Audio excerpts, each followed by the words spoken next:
Hi everyone, this is Driftwood speaking for Gamersyde. I'm back today with some more PlayStation 5 content with the review for Spider-Man Miles Morales. And we're going to talk about the story, the gameplay, and the visuals, and the 60 frames per second mode, obviously.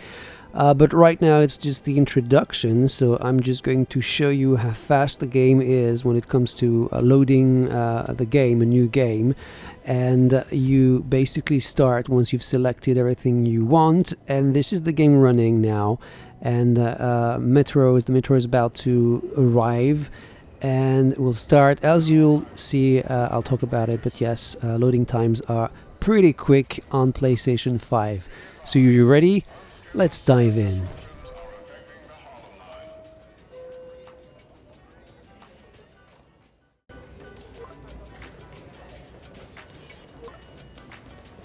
So let's start with the story. So no spoilers ahead, so don't worry, you can keep watching. You play as Miles Morales, who's, as you probably know, another Spider-Man.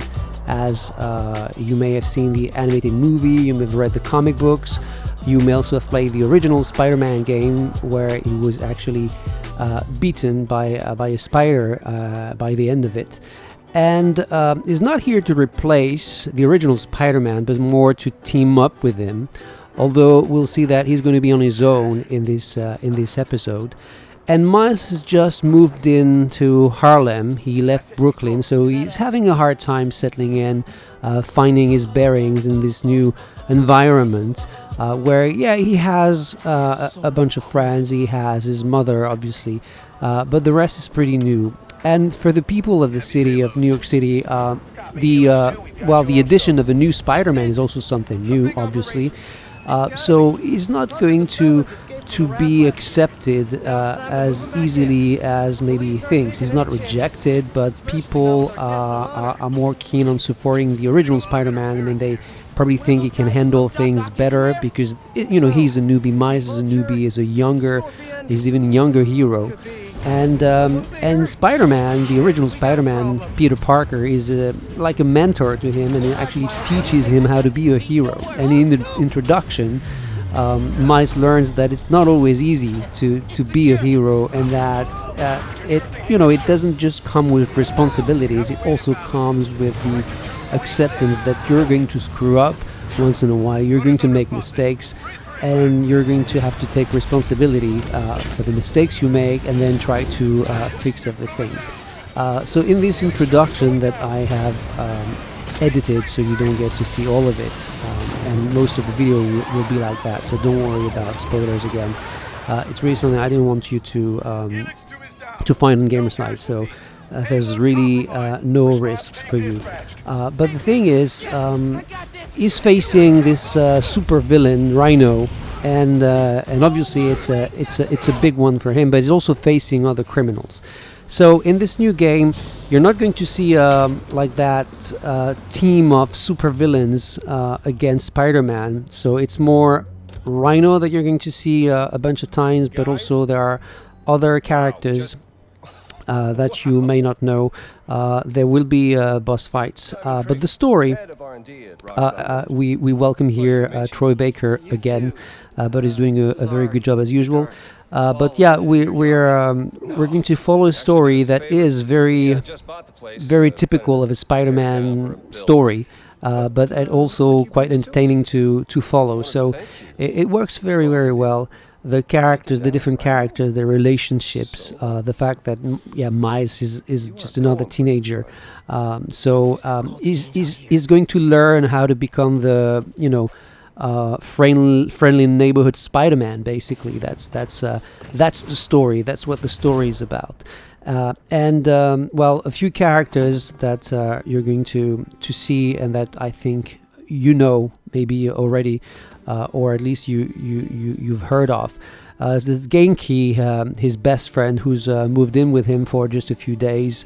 There's his mother, obviously. I'm not going to say anything about the father in case you haven't played the first game, but his father is also important in a way in who Miles Morales is, obviously.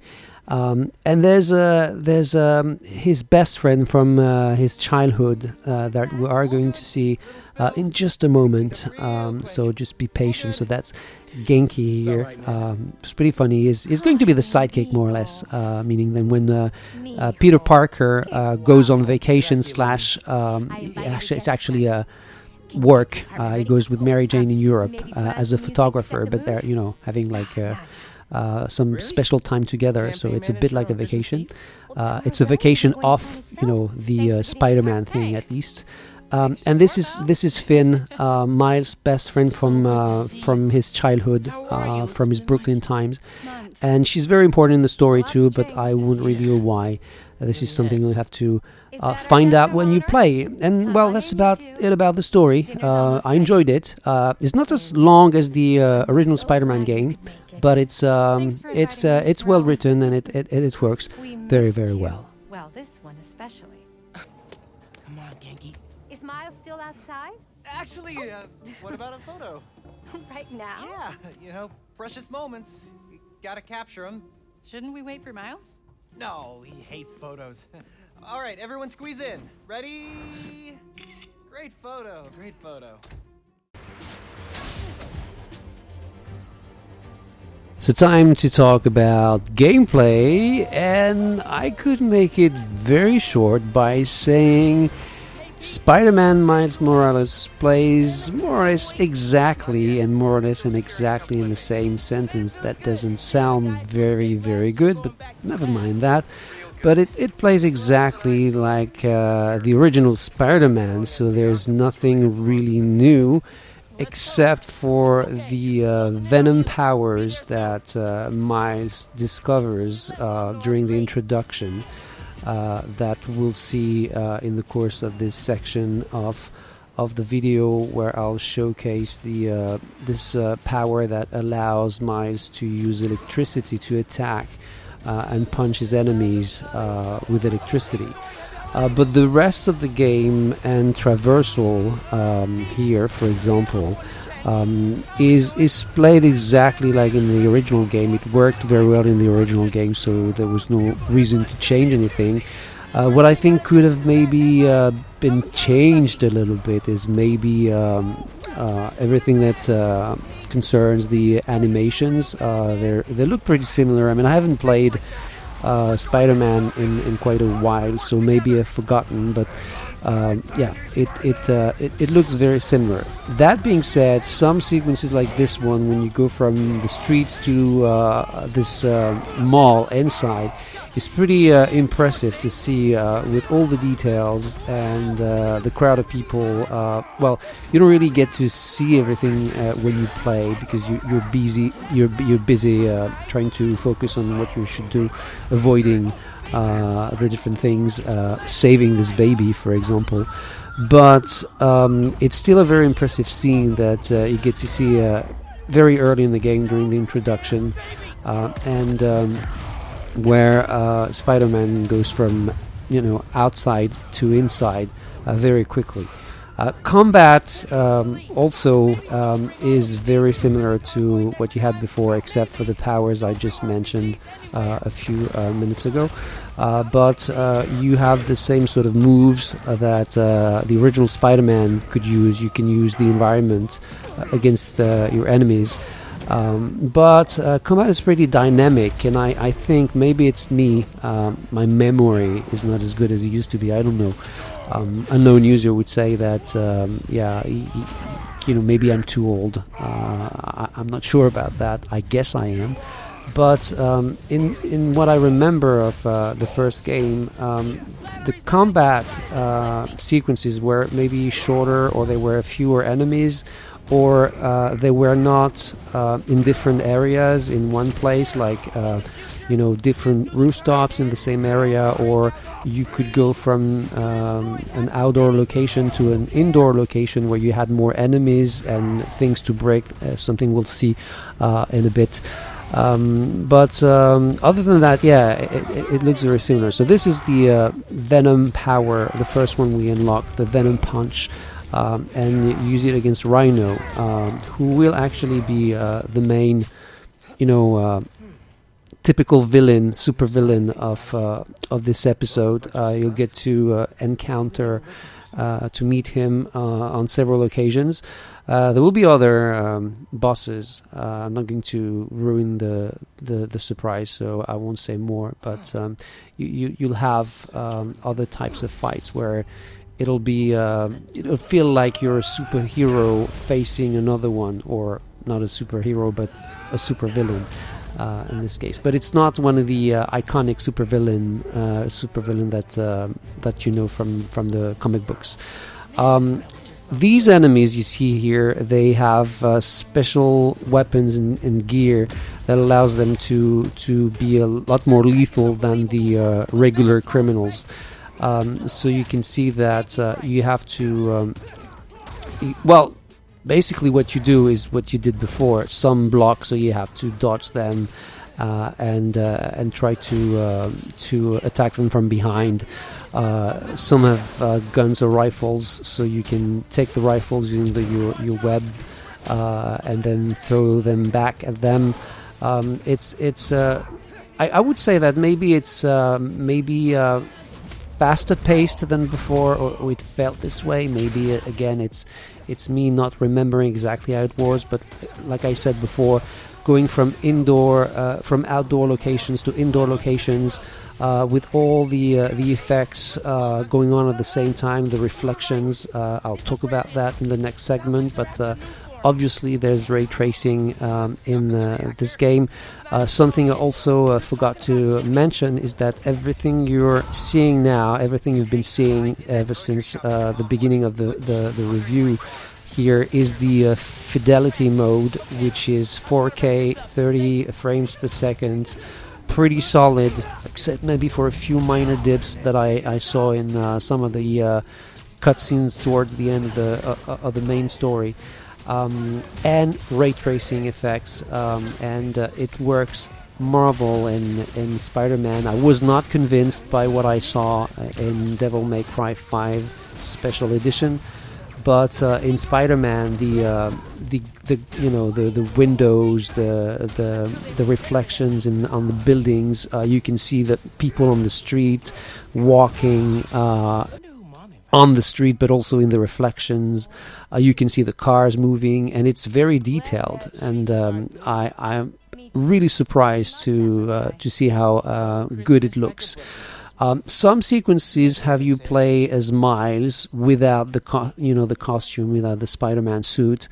So it's more it's not as fast-paced as the race, but it's a nice addition. Well, it's actually not an addition, because you could play as Peter Parker in the first game, but you get to have those moments when it's more focused on narration and on the relationship between the different characters, and like I said, Miles has his mother, his best friend Genki, and his childhood friend Finn, and they're all very important to him. Some other characters you'll see, but again, there are a few surprises, so I'm not going to spoil the cameos that you might get to see in this game. So also the spider sense will allow you to see pipes. Sometimes you're going to do that a few times and follow the pipes to find a way to fix a leak, for example, or to find some place to go, or something to fix, like I said, and all the secondary missions can be chosen thanks to Genki's app that he's made for Miles, and you swipe the controller. I think it's left. You swipe left, and then you choose among a series of secondary missions, which are pretty cool. They're all different. You're going to chase pigeons again. You're going to see that guy again, and it's pretty funny. And here's the skill tree that I think is much smaller than in the original game. Again, that's what I say because that's what I remember. But that's also probably because the game is shorter than the original Spider-Man game that was released on PS4. Now that being said, there are a different number of let's say abilities that you will not be able to unlock. Well, there's actually 3 that you won't be able to unlock unless it's the new game plus. So it can give you an incentive to actually play the game again. But there's a lot of content, suits to unlock, different things to find in the open world, souvenirs and other things. So there's a lot of things to do even outside the main quest. Now, one part of the game you also spend trying to sneak, not past your enemies, but trying to get rid of them without alerting the rest, which means you can lure, just like before, a criminal, a baddie away from the rest, so you're safe to actually get rid of them. And this is what I'm showing now in this early sequence, where you can play with again what you have around you. Use your web to take down enemies without having to get close to them, like here, for example. So obviously they're going to be in full alert. Oddly enough, I mean, they know Spider-Man's around, but they don't look up. But they're baddies in a video game, so you shouldn't be surprised. But yeah, the stealth aspect hasn't changed, but it works very well. One thing that's new is that there's a moment when you get to have a new ability that allows you to become invisible for a short period of time, which can actually freak out the enemies when you do that in the middle of combat, because then you disappear and they don't know where you are. But yeah, it's I wouldn't say it's a game changer. And finally, talking about gameplay, I wanted to show you this puzzle that is like unique. I mean, you're not going to do that again in the game, so we have to move the trains, the carriages, I should say, so that the train is complete and you can activate it to help your uncle, who actually is the person who asked you to give him a hand. He used the app to call for Spider-Man's help. And it's nothing complicated. You can use your spider sense to have hints. Obviously, it's not necessary. And then once everything is in order, you need to use your electricity power to power up the generator, and then use your webs to connect it to the rails, so that the train can start. And that's it for the gameplay. So let's talk about the visuals now.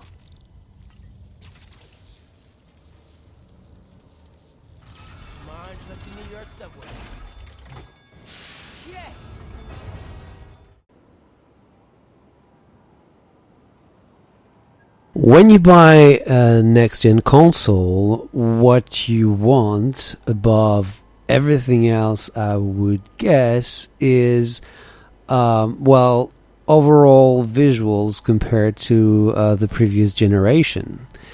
And with a game like Spider-Man Miles Morales, which is also coming out on PS4, you might think that you're not going to get much. And in a way, because the original game looked amazing, no pun intended, true, there is not a big difference in terms of how the city looks, for example. Now, that being said, like I explained before, there are ray tracing effects in Spider-Man Miles Morales on PlayStation 5, and they look excellent. There's one example here with the puddles on the ground, and you can see the reflections of the pedestrians. You can see the reflection of the main character, obviously, too. And something that also might differ a little bit, though again I'm not so sure, is how quick and fast traversal is now when you get the proper timing and you actually press the buttons at the right time. Again, I'm showcasing here the ray tracing effects. You can see the traffic moving. You can see people walking on the street. You can see the yellow cab on the left that was going in the other direction in the reflection. Obviously, it was going toward the right. And it all adds up to the feeling of immersion. And when you have so many buildings around you, it's pretty amazing. Again, no pun intended, to see those reflections just swinging by like this. Look on the right. I mean, it's really visible, and it works really well. So I had to go to Times Square to, especially at night, so that you could see how it looks. Again, it's probably not a lot different from the original Spider-Man on PS4, except there must be a bump in resolution. I would say image quality in the 4K and 30 FPS mode, the fidelity mode as they call it, is really good. Game is still very smooth, but the best feature in this graphics mode is really the reflections and the way they add depth to the environment in a way. As promised, last but not least, Spider-Man Miles Morales on PlayStation 5 comes with a performance mode. Nothing really new if you consider the many games which offer this possibility on PlayStation 4 Pro, but this time we get to have a very crisp image. It's probably dynamic 4K or dynamic resolution, so going from 4K to something else. I didn't do the pixel count, like I said, it's not really my thing. I don't have the time for that. And I'm not paid, so that, many reasons not to, I don't get paid for what I'm doing here for you guys, so let's say that I'll try to talk about what I see, and what I see when I play with the 60 frames per second mode is that the game is perfectly smooth, whether it's traversal or combat. As you'll see, it's really a great feeling to be able to enjoy a Spider-Man game in such a high frame rate.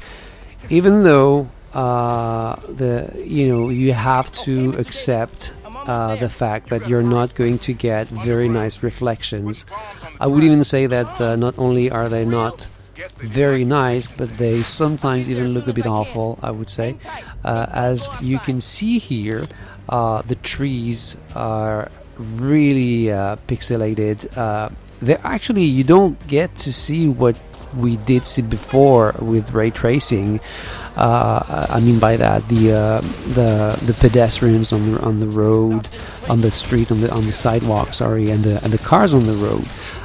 There's a sequence that I'll be showing in a few moments, where you'll be able to see that, spot that if you look very carefully in the distance a little bit, that you can see that there are reflections, but compared to what ray tracing can add to the overall immersion and to the fidelity of actually how the game looks and how real it looks.